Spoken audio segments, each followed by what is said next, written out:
So, single women and promiscuity. This is something I've seen come up so many times recently on TikTok. I've seen quite a few conversations happening in which often single women are positioned as or portrayed as promiscuous. In fact, I've heard quite a few men on live panels imply that women are remaining single so that they can do whatever they want to do, which is ironic because that is what it means to be an adult. And yes, we can do whatever we want to do. But that is deemed, of course, to be a negative thing.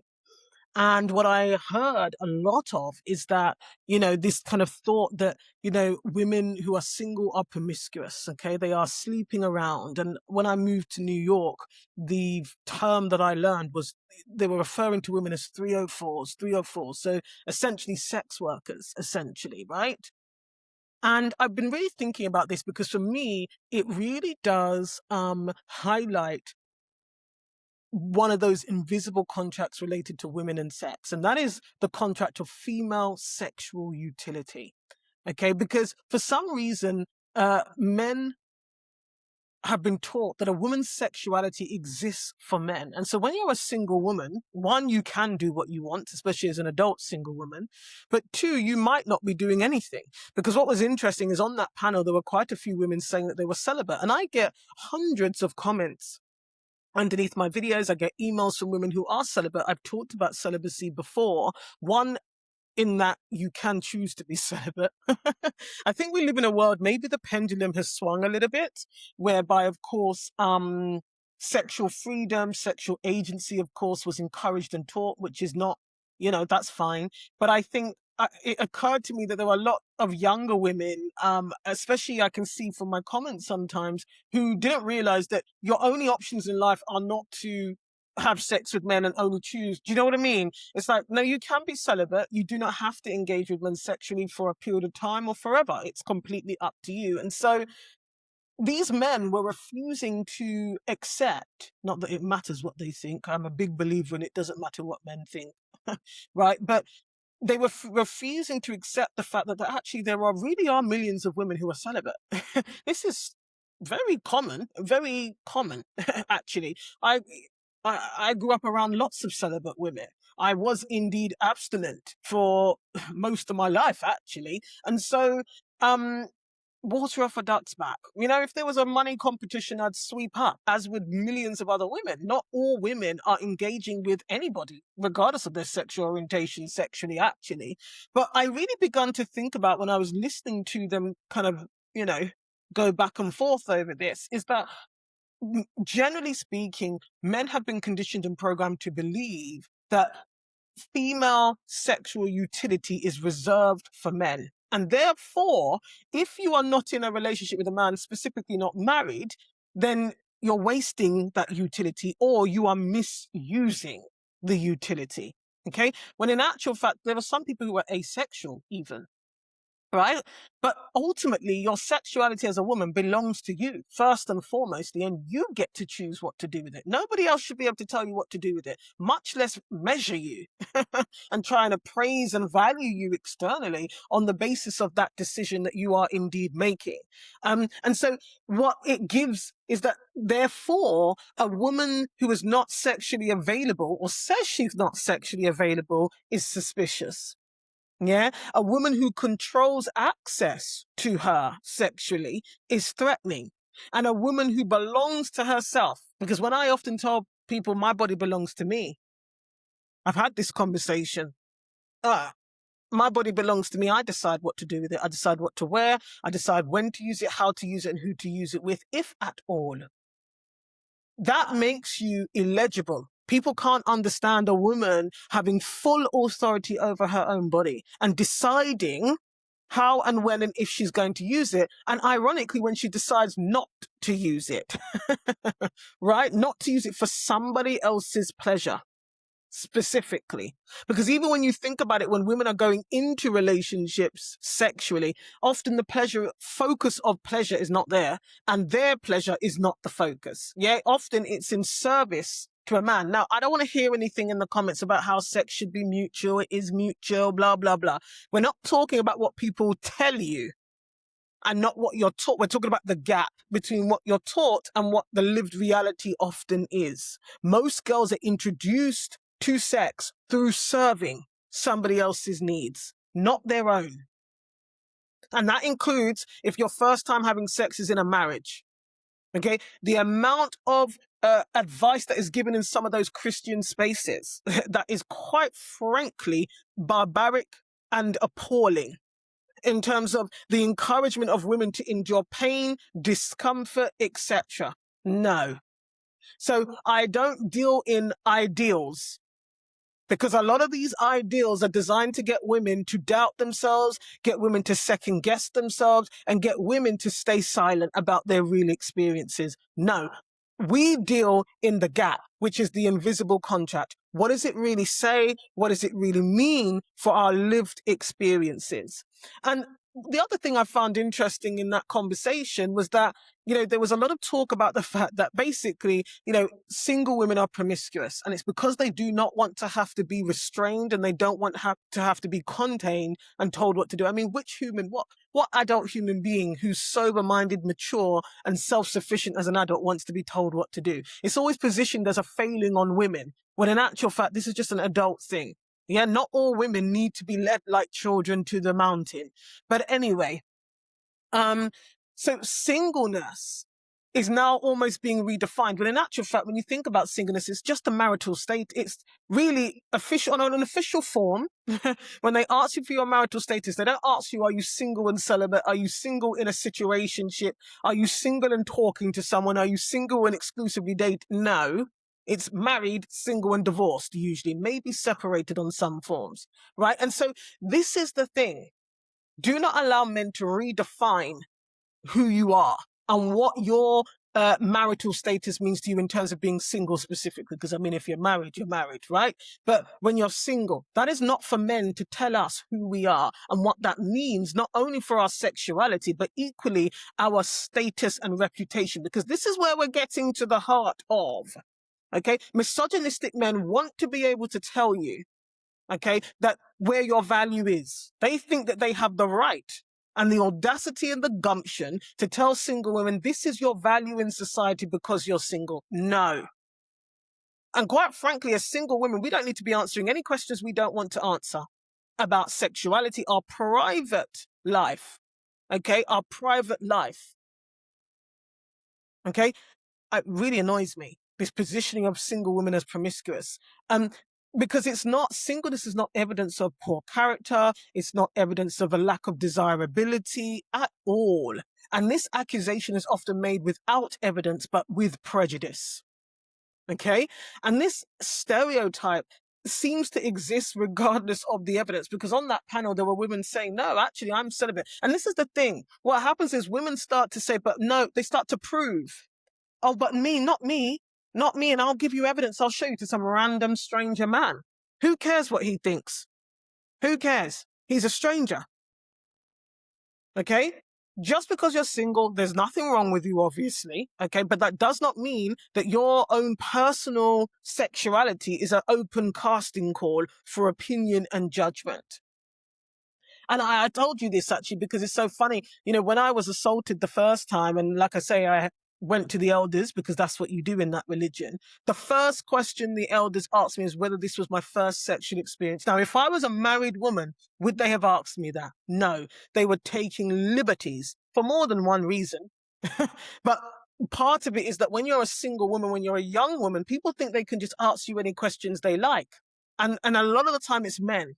You do not have to answer now. I've learned since then,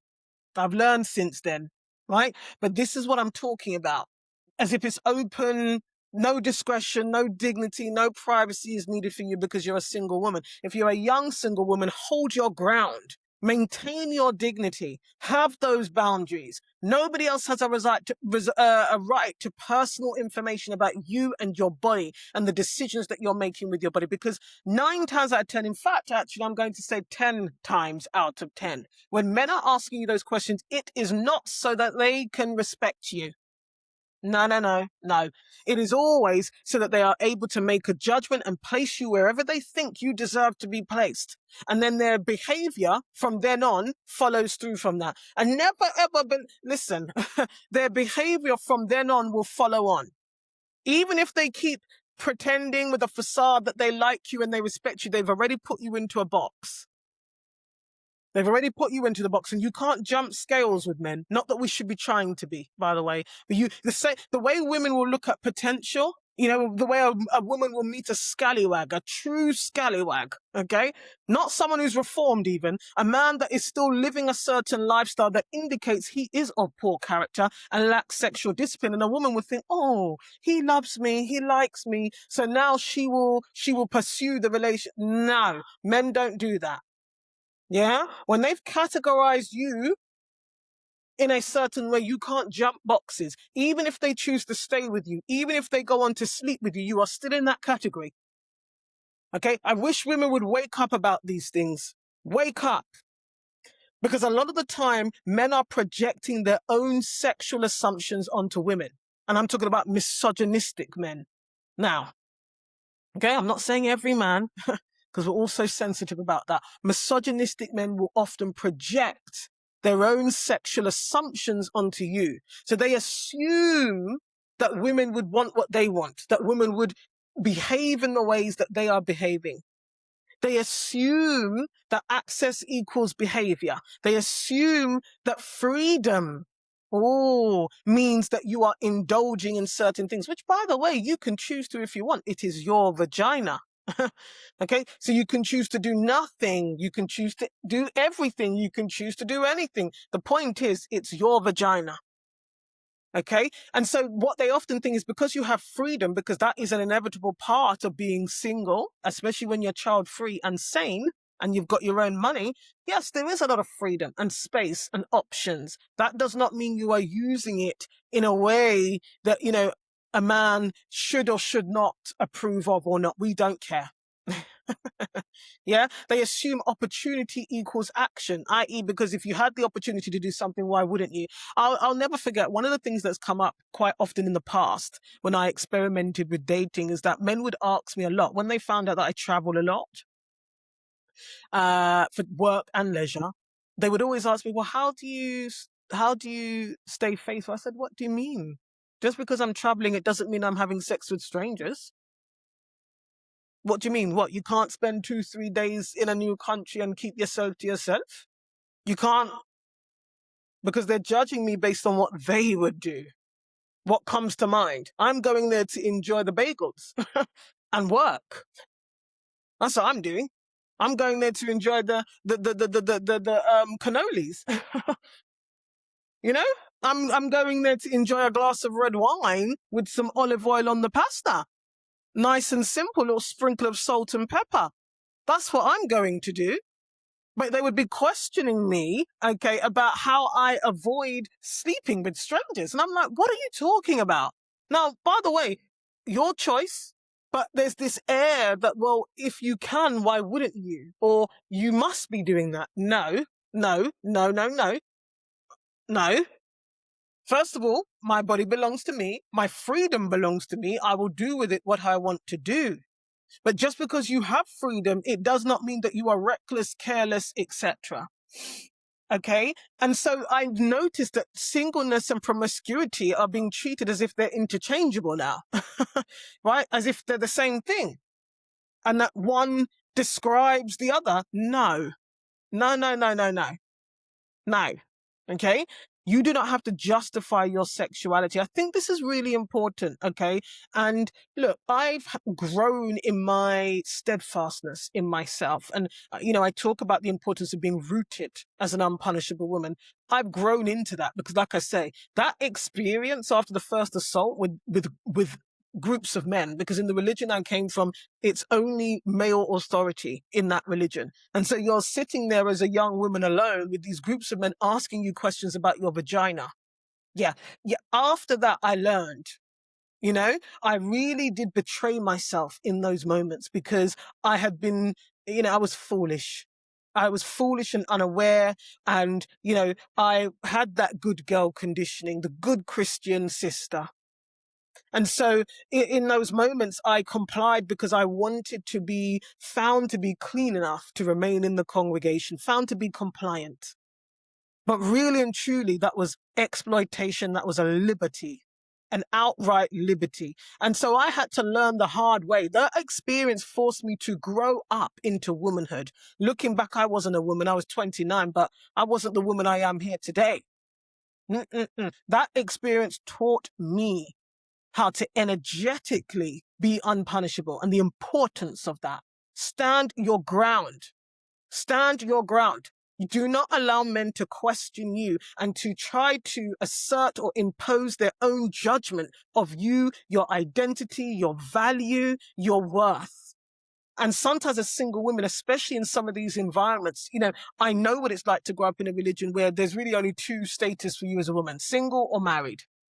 And the truth of the matter is, when you choose to get married, you then have some type of covering. Now, if you've grown up in Abrahamic religions, specifically Christian religions, you may recognize that term, right? It's like your husband provides a covering. A lot of that is to do with the fact that men only really respect other men, okay? And so when you are a married woman, what in that religion, generally speaking, another man won't come up to you directly and approach you to talk about something. He will talk to your husband. Now, we can talk about the dynamics of that, but the idea is that you have some kind of covering. If you have a father in that religion, you have some kind of covering. Okay, it acts as some kind of buffer. I will put it that way. But when you're a single woman, you have none of that. So the things that they would not ask a married woman, they will ask you, and they will take liberties, and you have to be. And I was a fool. Up until that situation, I was a fool. And so I had to learn. It forced me to mature, to grow up and grow into an internal sense of self, being rooted in myself. Okay. And breaking those invisible contracts around, disapproval, all of those things. There is no man that can come and tell me about me. There's no man who can ask me intrusive questions. You're not owed that information. You're not entitled to that information. It has nothing to do with you. I don't answer those questions because really I don't have to and I don't want to. You are not obligated to. And it allows you to maintain your dignity and your humanity, because I can tell you that generally speaking, misogynistic men and men in general are not going to give that to you. But they have been conditioned to believe that they are the ones who decide on your value. No, you decide your value. That is on you. That belongs to you. And when you move through the world energetically in that way, it changes things. I can tell you the person I am today and the way people behave around me, specifically men, is much different to the way it was 7 years ago. Because energetically, it's different now. I do not allow liberty. And it's felt. I don't need to say it. Often it is felt. Now, there might be some times I need to reinforce some boundaries because there's always someone who wants to tiptoe on the line. But when you see them, it's time to step on their toe to let them know, step back over the line or there will be consequences. And you have to be like that. You do. Unfortunately, you do. And that's something I had to grow into because of all of the conditioning and the invisible contracts I was obeying on a nervous system level for the majority of my life. But now it's new times. We don't let men take liberties with us now. Okay? And that doesn't mean you have to walk in fear. That doesn't mean you need to be aggressive or cold, because people love to levy that at me. It doesn't call for all that. It's energetic. And at the end of the day, there's never going to be any harm in somebody coming across you and knowing they need to respect you. And if they choose not to, you need to follow through. There needs to be consequences for someone disrespecting you, period. And those consequences can be as subtle as withdrawing your presence.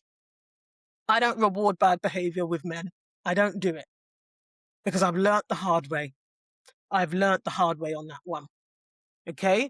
And so it's really important, whatever your choice is when it comes to your sexuality and your sex lifestyle, whatever it might be, Okay, you have to, you have to decide, okay, on something that works for you and your conscience, something that you are comfortable with, something that you are proud of. And even then, you don't have to be sharing it. Okay, we must learn as women quite often to have experiences and not feel the need to talk about them, not feel the need to document them. Because a lot of the time it's because you chat too much. Actually, sometimes you shouldn't even tell yourself. The right hand should not even know what the left hand is doing, much less tell somebody else. You do not have to. And a lot of the times it's probably best not to. If you have a beautiful experience, keep it to yourself. Learn to enjoy and bask in it without having to tell a soul. Because ultimately, if you don't tell anyone, they can't tell anybody else. That's for sure. They can't tell anybody else. Okay? They can't tell anybody else. Because it is a misogynistic opinion and view and way of looking at women when you believe that a woman cannot have an independent sexual